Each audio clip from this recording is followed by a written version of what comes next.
Hi, this is Micah with WTI, and this is my copy of Vine's Complete Expository Dictionary.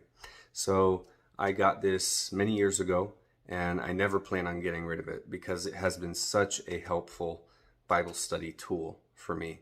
So if you're interested in the original languages that the Bible was written in, this is the reference for you. It's very trusted. Vines has been around for a very long time.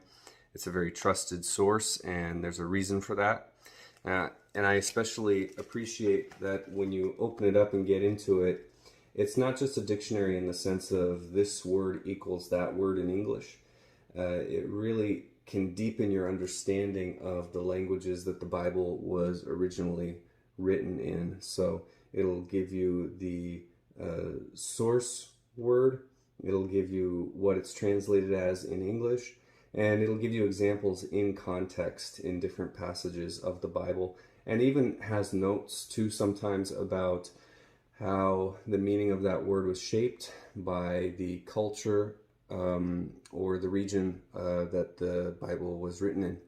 So this is a very, very helpful Bible study aid. I'm very glad that I have it, and I recommend it for anyone who's interested in the languages that the Bible was originally written in.